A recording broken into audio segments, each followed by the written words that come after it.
Please do like share and subscribe, और कृपया करके इस चैनल को बढ़ाने के लिए आप इसको सब्सक्राइब कीजिए, साथ साथ अपने दोस्तों के बीच में भी इसको। गुड इवनिंग फ्रेंड, आज की अपडेट कुछ इस प्रकार से। आज हम सबसे पहले शुरुआत करेंगे फ्रांसीसी विमान कंपनी डसॉल्ट के बारे में। फ्रांसीसी विमानन कंपनी डसॉल्ट एविएशन भारत के मिराज 2000 और राफेल लड़ाकू विमानों के रखरखाव, मरम्मत और ओवरहॉल सुविधा के लिए जेवर अंतर्राष्ट्रीय हवाई अड्डे के पास भूमि अधिग्रहण करने की प्रक्रिया में है। इस मामले से परिचित दो लोगों के अनुसार इससे देश में राफेल लड़ाकू विमानों के नवीनतम संस्करणों के स्थानीय निर्माण के लिए एक प्लेटफॉर्म तैयार होगा, ताकि भारतीय वायुसेना की लंबे समय से लंबित लगभग 100 ट्विन इंजन मल्टी रोल लड़ाकू विमानों की आवश्यकता को पूरा किया जा सके। इसके लिए फ्रांसीसी सरकार ने आवश्यक मंजूरी मिल चुकी है। हिंदुस्तान टाइम्स की रिपोर्ट के अनुसार फ्रांस में जारी राजनीतिक उथल पुथल के बावजूद इमैनुअल मैक्रों सरकार और दसॉल्ट ने भारतीय वायुसेना की मांग को पूरा करने के लिए स्थानीय रूप से सोर्स किए गए घटकों के साथ मेक इन इंडिया को बढ़ावा देने का ऐलान किया है। इसके लिए दसॉल्ट एविएशन ने भारत में राफेल लड़ाकू विमानों का निर्माण करने के लिए लिखित रूप से पेशकश की है। यह तब हुआ जब इंजन निर्माता सैफरन एसए हैदराबाद में राफेल लड़ाकू इंजनों के मेंटेनेंस के लिए एक एमआरओ सुविधा स्थापित कर रहा है। यह स्थान कंपनी की नागरिक विमानों के लिए लीप इंजन फैसिलिटी के बगल में है, जो 2025 तक तैयार हो जाएगा। लोगों ने कहा कि सैफरन ने यह संदेश दिया है कि यदि भारतीय वायुसेना के लिए राफेल का ऑर्डर है तो भारत में M88 इंजन का निर्माण करने के लिए तैयार है। यह देखते हुए कि HAL का LCA Mark II G414 engine के साथ अगले दशक के मध्य से पहले तैयार नहीं होगा। ऐसे में राफेल लड़ाकू विमान न केवल भारत की आवश्यकता को पूरा करेगा, बल्कि भारत को तीसरे देशों को भी उन्हीं लड़ाकू विमानों का निर्यात करने की अनुमति देगा। दसॉल्ट ने राफेल लड़ाकू विमानों के निर्माण के लिए भारत में कंपनियों से टाइटेनियम पार्ट्स की सोर्सिंग शुरू कर दी है और आपूर्ति श्रृंखला सूची में और अधिक स्थानीय विक्रेताओं को जोड़ने की योजना बना रहा है। भारत में राफेल लड़ाकू विमानों का निर्माण दोनों करीबी सहयोगों के लिए फायदेमंद है, क्योंकि दसॉल्ट के पास पहले से ही क्रोएशिया, ग्रीस, सर्बिया, मिस्र, कतर, यूएई और इंडोनेशिया से लगभग 300 लड़ाकू विमानों के ऑर्डर हैं और भारत के लिए अतिरिक्त विमान बनाने की क्षमता नहीं है। कंपनी लड़ाकू विमानों की आपूर्ति के लिए सऊदी अरब के साथ भी बातचीत कर रही है और फ्रांसीसी वायुसेना ने उससे 42 और राफेल मांगे हैं। भारतीय वायुसेना पहले से ही हैमर और स्कैल्प मिसाइलों के साथ 36 राफेल लड़ाकू विमानों का संचालन कर रही है, जबकि भारतीय नौसेना वर्तमान में INS विक्रांत विमान वाहक पोत के लिए 26 मैरीटाइम स्ट्राइक राफेल के मूल्य पर बातचीत कर रही है। भारत के अम्बाला एयरबेस में राफेल के लिए पहले से ही बेस मेंटेनेंस डिपो, मरम्मत, प्रशिक्षण और सिमुलेटर हैं। चूँकि लड़ाकू विमानों और इंजनों के निर्माण की अवधि दशकों से अधिक है, ऐसे में मोदी सरकार ने फ्रांस की स्थिर लाइसेंसिंग नीति से भी आश्वासन लिया है, जो सुनिश्चित करेगी कि कोई अड़चन न आए। हम बात करते हैं पाकिस्तान की। पाकिस्तान के रक्षा मंत्री ख्वाजा आसिफ ने अफगानिस्तान के अंदर पाकिस्तानी तालिबान TTP के ठिकानों के खिलाफ सैन्य कार्रवाई की बात कही थी, जिस पर काबुल की तालिबान सरकार ने चेतावनी दी थी। पाकिस्तानी रक्षा मंत्री एक बार फिर अफगानिस्तान में कार्रवाई की बात दोहराई है। ख्वाजा आसिफ ने हाल ही में BBC को दिए एक इंटरव्यू में कहा कि आतंकवाद का मुकाबला करने के लिए शुरू किए गए एक सैन्य अभियान के तहत पाकिस्तान अफगानिस्तान के अंदर हमले जारी रखेगा। ख्वाजा आसिफ ने कहा कि ये हमले अफगानिस्तान की ज़मीन पर मौजूद उन चरमपंथी समूहों के खिलाफ किए जा रहे हैं जो पाकिस्तान के अंदर सुरक्षा बलों और नागरिकों को निशाना बनाते हैं। इसी साल मार्च में पाकिस्तान के वरिष्ठ अधिकारियों ने अफगानिस्तान के अंदर हवाई हमला करने की बात स्वीकार की थी। तालिबान ने इन हमलों को संप्रभुता का उल्लंघन बताया था। पाकिस्तान के रक्षा मंत्री ख्वाजा आसिफ ने एक बार फिर कहा कि अफगानिस्तान में हमले जारी रहेंगे। BBC उर्दू को दिए इंटरव्यू में पाकिस्तानी रक्षा मंत्री ने कहा कि यह सही है कि हम अफगानिस्तान के अंदर ऑपरेशन चला रहे हैं और हमें ऐसा आगे भी करेंगे। हम उन्हें केक पेस्ट्री नहीं खिलाएंगे। अगर हम उन पर हमला होगा तो हम जवाबी हमला करेंगे। इससे पहले पिछले सप्ताह ही पाकिस्तान की संसद में बोलते हुए आसिफ ने अफगानिस्तान के अंदर सैन्य कार्रवाई का संकेत दिया था। आसिफ के बयान पर काबुल की तालिबान सरकार के रक्षा मंत्रालय ने तीखी प्रतिक्रिया देते हुए इसे नासमझी भरा कदम बताते हुए कहा था कि ये केवल स्थिति को बिगाड़ेगा। उन्होंने यह भी कहा कि पाकिस्तानी हमलों के बारे में अफगानिस्तान की तालिबान सरकार को सूचना नहीं देता है। उन्होंने कहा इससे सरप्राइज़ ख़त्म हो जाएगा। क्या हमें उनसे कहना चाहिए, तैयार हो जाओ, हम आ रहे हैं। तालिबान ने इन बयानों को गैर जिम्मेदाराना कहा है। इसके साथ ही उसने धमकी दी कि सीमा पार हमले करने के गंभीर परिणाम भुगतने होंगे। पाकिस्तान और काबुल के बीच रिश्ते साल 2021 से ही बिगड़ने शुरू हो गए थे, जब तालिबान ने अफगानिस्तान के 70 को काबिज हुए थे। पाकिस्तान आरोप लगाता है कि तालिबान का एक धड़ा तहरीक तालिबान यानी TTP को संरक्षण देता है। पाकिस्तान में सुरक्षा बलों पर होने वाले हमलों में सबसे अधिक भूमिका TTP की रहती है। आसिफ ने कहा कि अफगान तालिबान ने TTP के खिलाफ कार्रवाई करने में अनिच्छा दिखाई है, जबकि हमने उनसे अनुरोध किया था कि उन्हें पाकिस्तान पर हमला करने के लिए अफगान धरती का इस्तेमाल न करने दिया जाए। पाकिस्तान ने हाल ही में आतंकवाद के खिलाफ नए सैन्य अभियान का ऐलान किया है। पाकिस्तानी प्रधानमंत्री शहबाज शरीफ ने नेशनल एक्शन कमेटी की शीर्ष समिति की बैठक में ऑपरेशन अर्ज इस्तेकाम को शुरू करने की घोषणा की थी। इस अभियान के तहत देश के भीतर चरमबंदियों के खिलाफ सशस्त्र अभियान शुरू करने की बात कही गई थी। बाद में पाकिस्तानी सरकार के नेताओं के बयान ने साफ कर दिया है कि यह अभियान सिर्फ पाकिस्तान में ही नहीं बल्कि सीमा पार अफगानिस्तान के अंदर भी होगा। आइए हम यूपी के हाथरस ज़िले के बारे में बात करें।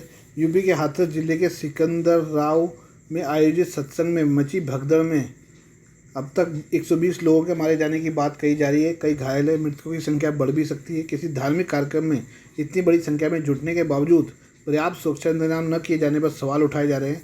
2022 में अलीगढ़ में रामघाट रोड पर विशाल मैदान में हुए साकार हरि के सत्संग के दौरान उनके आयोजकों की कार्यप्रणाली जानने का मौका मिला था। साकार हरि की अपनी फौज है। हल्के गुलाबी रंग के पैंट शर्ट, पुलिस बेल्ट, हाथ में लाठी और सीटी लेकर हजारों की संख्या में इनके स्वयंसेवक कार्यक्रम स्थल और सड़कों पर चप्पे चप्पे पर तैनात रहते हैं। एक नज़र में देखने पर यह होमगार्ड जैसा कोई अनुशासित बल दिखाई देता है। बड़ी संख्या में महिला स्वयंसेवक भी तैनात रहती हैं। इनकी भी वर्दी होती है। बाबा की ये लंबी चौड़ी फौज ट्रैफिक व्यवस्था से लेकर पानी और दूसरे इंतजाम देखती है। कार्यक्रम स्थलों पर बाबा की फौज का यह गणवेश आप कई काउंटरों से बिकते देख सकते हैं। कहा जाता है इसे खरीदने की अनुमति उन्हीं लोगों की होती है जिसे बाबा चाहते हैं। कई बार यह स्वयंसेवक आम आदमी को कार्यक्रम स्थल के पास से गुजरने से रोक भी देते हैं। प्रशासन भी इन स्वयंसेवकों के भरोसे शायद इतना ध्यान नहीं देता जितना उसे देना चाहिए। शायद प्रशासन की उपेक्षा और बाबा के स्वयंसेवकों को जरूरत से ज़्यादा भरोसा ने हाथरस से बड़े हादसे को जन्म दिया है। हादसे से हाथरस से लेकर लखनऊ और दिल्ली तक हड़कंप मच गया है। सबसे पहले तो ये जान लें कि साकार हरि के कार्यक्रमों में इनके शिष्यों की भारी भीड़ जुटती है। कई बार तो इनकी संख्या 2 से 3 लाख तक पहुंच जाती है। बाबा साकार हरि में अगाध श्रद्धा रखने वाले इनके शिष्य बेहद अनुशासित होते हैं। बाबा अगर तपती दोपहर या भीषण बारिश में भी खड़े रहने को कह दें तो मजाल किया कि कोई टच से मस हो जाए। इन शिष्यों में बड़ी संख्या दलित वर्ग के लोगों की है। जुलाई 2022 में इनके शिष्यों ने जोर शोर से प्रचार किया कि सत्संग में आए श्रद्धालुओं पर हेलीकॉप्टर से फूल बरसाए जाएंगे। अति आत्मविश्वास से भरे बाबा के शिष्यों ने प्रशासन से इसकी अनुमति तक नहीं ली थी। कार्यक्रम स्थल पर हेलीकॉप्टर फूल भरकर तैयार खड़ा था, लेकिन प्रशासन अनुमति न मिलने पाने की वजह से हेलीकॉप्टर उड़ नहीं पाया। बताया जाता है कि बाबा इस पर आयोजन से जुड़े शिष्यों पर खासे नाराज भी हुए थे। बाबा के बारे में कुछ लोग कहते हैं कि यूपी पुलिस में दारोगा हुआ करते थे। कुछ इसे आईबी से जुड़ा भी बताते हैं। इसलिए बताया जाता है कि बाबा पुलिस के तौर तरीक़ों से परिचित हैं। वर्दीधारी स्वयंसेवकों की लंबी चौड़ी फौज खड़ी करने में यह काफ़ी मददगार साबित हुआ। बाबा आम साधु संतों की तरह गेरुआ वस्त्र नहीं पहनता। बहुधा वह महंगे गॉगल, सफ़ेद पैंट शर्ट पहनकर किसी फिल्मी हीरो की मानित नजर आती है। अपने प्रवचनों में बाबा पाखंड का विरोध भी करता है।